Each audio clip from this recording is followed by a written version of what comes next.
जय माता दी। आज की जो वीडियो है वो पुरानी वीडियो से कुछ अलग है, लेकिन वही धार्मिक यात्राओं पर बेस्ड है। ये यात्रा हमने जो शुरू की है ये मेरठ नगर से शुरू की है और ये यात्रा माँ वैष्णो देवी के लिए है। मेरठ नगर से जम्मू जाने के लिए या कटरा जाने के लिए दो साधन मिल जाते हैं। एक है कि आप मेरठ से शालीमार एक्सप्रेस जो इवनिंग में 7 बजे चलती है वो आप ले सकते हैं। दूसरा, आप दिल्ली पहुंचकर वहां से जो ट्रेनें अवेलेबल हैं जैसे वंदे भारत, माँ शक्ति और भी बहुत सारी ट्रेनें जो वहां पर अवेलेबल हैं वो आप उनको ले सकते हैं। काफ़ी देर स्टेशन पर वेट करने के बाद हमें अपनी ट्रेन शालीमार एक्सप्रेस दिखाई दी। शालीमार एक्सप्रेस का जो रूट है वो बहुत लंबा रूट है। ये बरवाड़ से आती है और उसके बाद 7 बजे मेरठ में स्टॉप लेने के बाद ये सीधा जम्मू पर आपको उतारती है। शालीमार एक्सप्रेस वैसे तो टाइम पर पहुंचने वाली ट्रेन है, लेकिन बहुत बार ये राजधानी और अदर ट्रेनों की वजह से लेट हो जाती है। सुबह 5:30 बजे का टाइम है शालीमार का जम्मू पहुंचने का, लेकिन हम फिर भी लगभग 6:30 बजे हम जम्मू तवी स्टेशन तक पहुंच गए। जम्मू तवी स्टेशन बहुत बड़ा बना हुआ है। पहले इतना रिनोवेट नहीं था, लेकिन धीरे धीरे उस पर काम चल रहा है और अभी भी कंस्ट्रक्शन कैरी ऑन है। तो पहले यहाँ पर एलिवेटर्स नहीं थे, लेकिन अभी हमने देखा कि एक एलिवेटर यहाँ पर अभी एक्टिवेटेड है, तो हमने उसका सहारा लिया और स्टेशन के बाहर तक पहुँचने के लिए हम तैयार हुए। एक्चुअली जम्मू तवी का जो रेलवे स्टेशन है वहाँ से आपको अगर कटरा जाना है तो उसके भी कई तरीके हैं। पहला ये है कि आप अपनी पर्सनल कैब करके कटरा पहुँच सकते हैं। दूसरा, जो बस ट्रांसपोर्ट अवेलेबल है बाहर, पब्लिक ट्रांसपोर्ट, आप उसको यूज़ करके भी कटरा पहुँच सकते हैं। और तीसरा, आप यहीं से जो ट्रेन नियर बाय आने वाली ट्रेन है जो कटरा को जाएगी उसका टिकट लेके भी आप कटरा की तरफ बढ़ सकते हैं। जम्मू तवी स्टेशन से बाहर निकलने के लिए भी आपको 2 से 3 रास्ते मिल जाते हैं। एक रास्ता ये है कि आप जो सीधे हाथ पे आप देख रहे हैं, आप सीधे हाथ की तरफ मुड़ के पहले स्टेशन के अंदर जाएं, उसके बाद वहाँ से अंदर की तरफ होते हुए बाहर की तरफ आप लीव करें। ये जो रास्ता जाता है सीधा अंदर की तरफ जाता है स्टेशन पे और फिर आप बाहर की तरफ आएंगे। लेकिन जो ये सीधा रास्ता जाता है ये जम्मू तवी रेलवे स्टेशन से आपको सीधा बाहर की तरफ लेके आ जाएगा। तो हम लोग भी सीधा इसी रास्ते से बाहर की तरफ पहुंच गए। हमारा जो अगला स्टॉप था वो था कार पार्किंग, क्योंकि हमने पर्सनल कैब की हुई थी। वहाँ पर हमारे जो पुराने भाई हैं शर्मा जी ड्राइवर, वो हमें वहाँ पर मिलने वाले थे, उनसे ऑलरेडी बात हुई हुई है। तो अब हम कार पार्किंग की तरफ आगे बढ़ रहे हैं। कार पार्किंग जम्मू स्टेशन के बिल्कुल सामने की तरफ है। जो आप सामने बिल्डिंग देख रहे हैं सीधे हाथ पर, ये जम्मू रेलवे स्टेशन का फ्रंट गेट है, फ्रंट एंट्री है और इसके बिल्कुल सामने पार्किंग का गेट बना हुआ है। ये आप देख रहे हैं सारी कार पार्किंग यहाँ पर हुई है, ये सब कार पार्किंग है। और इसी से थोड़ा सा आप आगे चलते हैं तो आपको पब्लिक ट्रांसपोर्ट भी मिल जाता है। ये पूरा रेलवे स्टेशन है जो फ्रंट गेट है जम्मू तवी रेलवे स्टेशन का। पहले ये बहुत छोटा बना हुआ था, लेकिन अब इसमें काम चल रहा है और इसको रिनोवेट किया जा रहा है, क्योंकि यहाँ पर श्रद्धालुओं की संख्या दिन पे दिन बढ़ती जा रही है। ये जो स्टेयर्स आप देख रहे हैं ये सीधा आपको कार पार्किंग की तरफ लेके जाती हैं।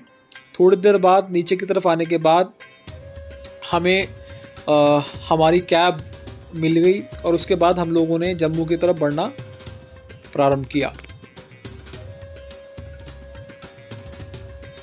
बहुत बड़ी पार्किंग बनी हुई है यहाँ पर। आप अपना पर्सनल व्हीकल अगर लेके आते हैं तो वो भी आप यहाँ पर पार्क कर सकते हैं। फाइनली हम अपने कैब तक पहुँचे और हमारे जो कैब ड्राइवर हैं शर्मा जी वो हमें मिले और मिलके बड़ी खुशी हुई। बहुत दिनों के बाद उनसे मुलाकात हुई थी। तो उसके बाद फिर हम लोगों ने जम्मू की तरफ, कटरा की तरफ बढ़ने का प्लान किया। एक्चुअली जब आप कटरा की तरफ बढ़ते हैं तो आपका मेन प्लान होता है कि किस तरह से सबसे पहले आप RFID कार्ड ले लें, क्योंकि RFID कार्ड पर कितनी भीड़ मिलेगी उसका कुछ अंदाज़ा नहीं है। तो हम लोगों ने क्या किया, रेलवे स्टेशन के पास माता रानी का एक भवन बना हुआ है जो है वैष्णवी भवन। ये रेलवे स्टेशन से करीब 100 मीटर की दूरी पर है और वैष्णवी भवन पर आपको RFID कार्ड आराम से मिल जाता है, वहाँ पर भीड़ नहीं होती है।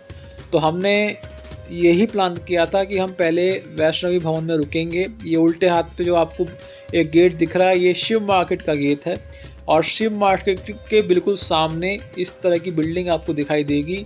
ये बिल्डिंग वैष्णवी भवन की बिल्डिंग है और इसी के अंदर में RFID कार्ड मिलने के चांसेस रहते हैं। यहाँ पर एक मशीन लगी हुई है जिसके थ्रू आप अपना RFID कार्ड निकाल सकते हैं। हम हर बार यहीं से ही लेते हैं।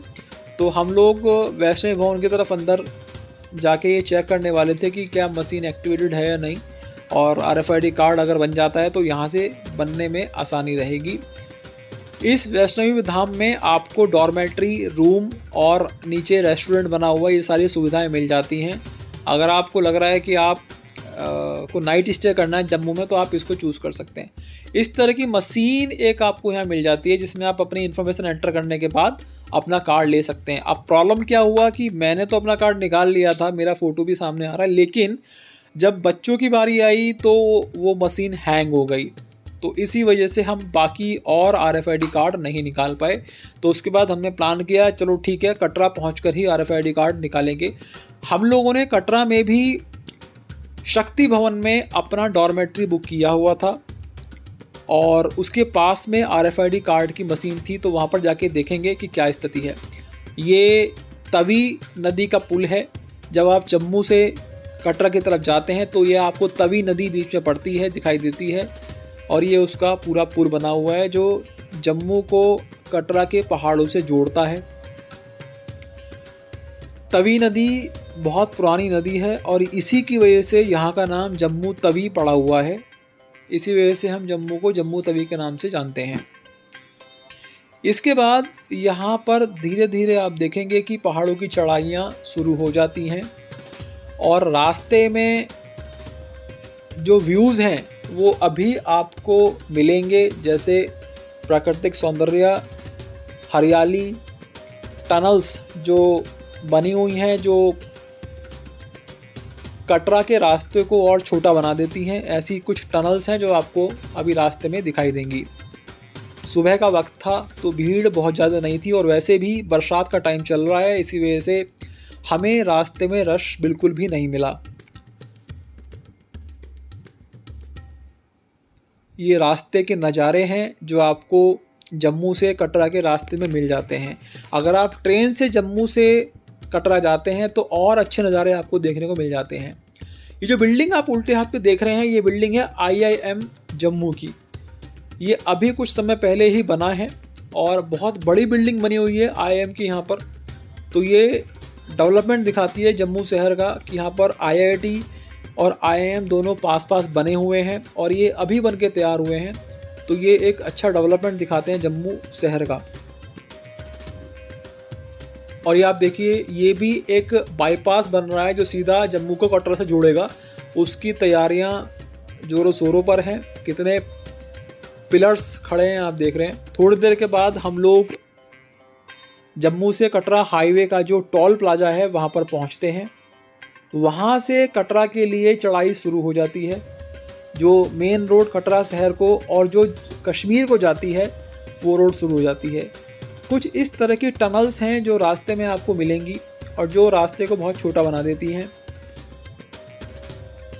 ये टनल्स बहुत सुंदर लगती हैं क्योंकि इनमें लाइट लगी हुई हैं और श्रृंखला में टनल्स 2-3 पड़ती हैं एक साथ। तो ये जम्मू से कटरा के रास्ते का एक अलग सौंदर्य है। अभी देखिए, एक टनल ख़त्म हुई है और उसके बाद एक और टनल यहाँ पर स्टार्ट हो गई।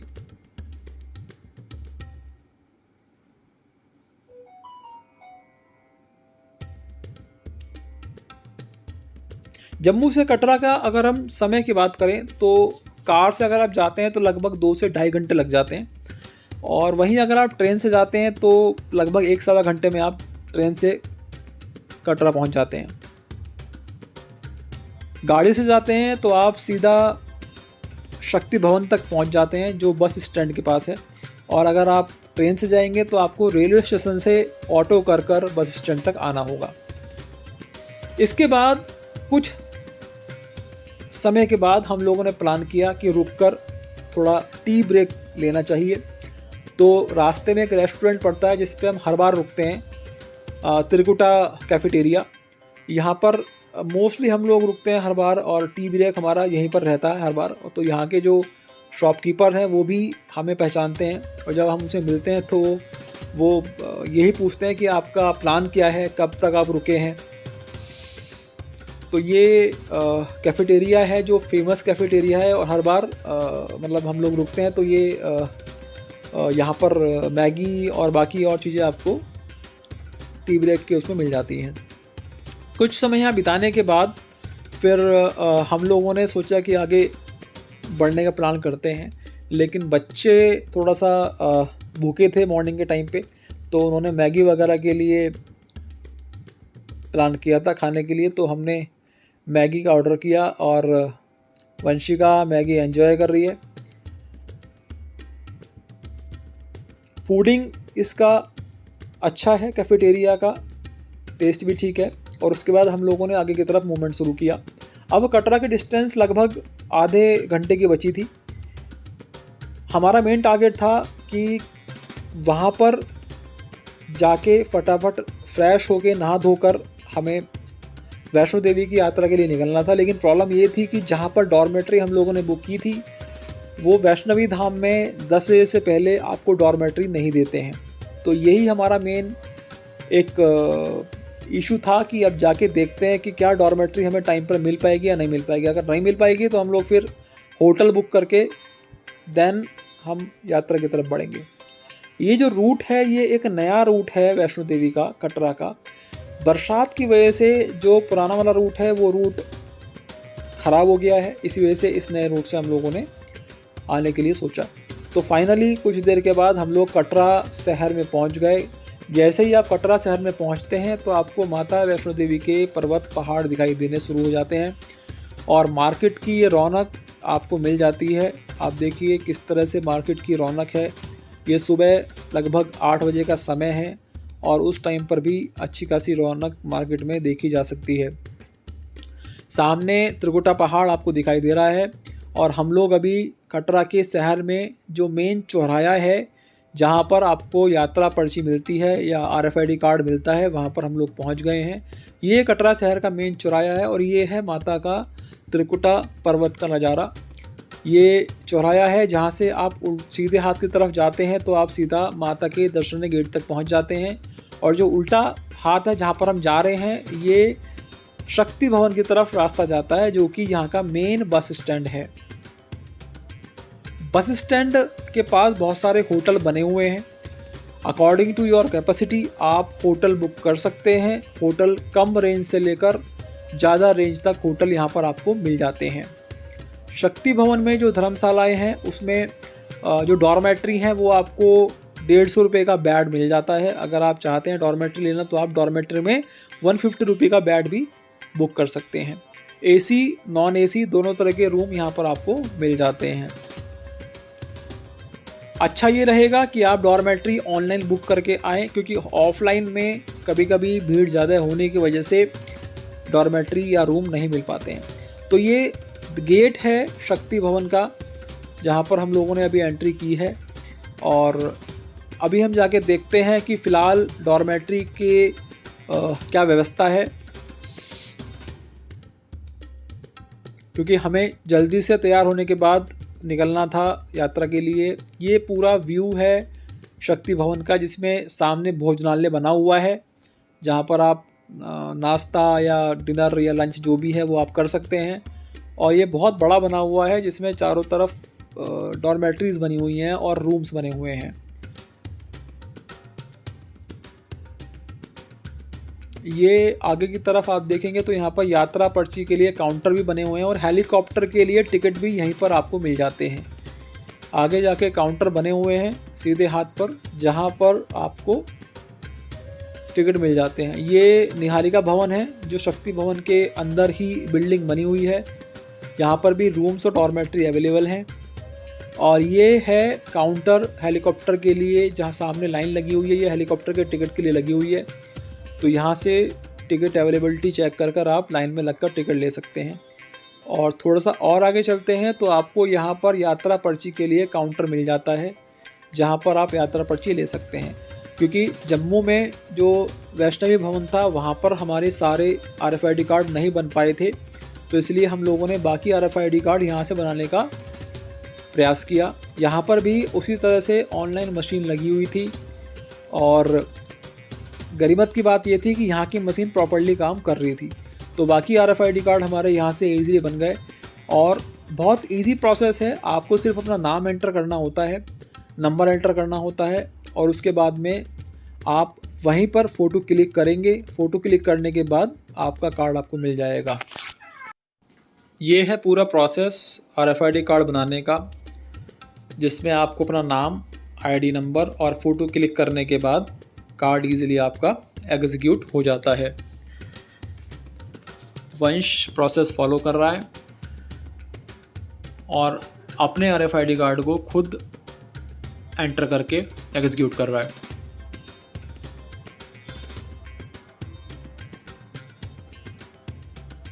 तो उसने फ़ोन नंबर एंटर किया, नाम एंटर किया और उसके बाद फ़ोटो क्लिक करने के बाद कैप्चर फ़ोटो का ऑप्शन आता है। कैप्चर फ़ोटो करने के बाद आपको आपका RFID कार्ड मिल जाता है।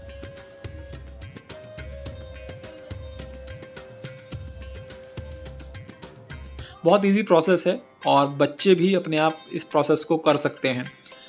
इसके बाद डॉर्मेट्री हमें नहीं मिल पाई, उन्होंने मना कर दिया कि हम 10 बजे से पहले डॉर्मेट्री किसी भी हालत में नहीं देंगे। तो हमने सोचा ठीक है, अब फिर हम होटल की तरफ बढ़ते हैं। तो पहले जो हम होटल ऑलरेडी बुक कर चुके थे, ये जो पहले यात्रा हमने की थी, होटल ब्रॉडवे एक होटल है जो हम मोस्टली चूज़ करते हैं। ये बहुत अच्छी लोकेशन में बना हुआ है और सबसे अच्छी बात है कि ये आपको यात्रा गेट तक आने जाने के लिए कैब प्रोवाइड करता है। तो हमने होटल ब्रॉडवे बुक किया और फाइनली होटल ब्रॉडवे में जाकर तैयार होने के बाद यात्रा को प्रारंभ किया। इससे अगली वीडियो में हम आपको दिखाएंगे कि यात्रा जब हमने शुरू की तो मौसम कैसा था और यात्रा के दौरान मौसम कैसा रहा और क्या स्थिति रही त्रिकुटा पर्वत की, क्योंकि बारिश का मौसम है। और जो पहाड़ वहाँ पर लैंडस्लाइड हुआ है वो कितनी बड़ी मात्रा में लैंडस्लाइड हुआ है और कैसे उसने पूरा एक जो टिकट काउंटर था वो डैमेज किया, वो हम आपको अगली वीडियो में दिखाएंगे। अगली वीडियो में पूरी वैष्णो देवी की यात्रा कवर करेंगे, तो पूरी वीडियो को देखें, नेक्स्ट वीडियो को। जय माता दी, नमस्कार। Thank you for watching. Like and comment करना ना भूलें। जय माता दी।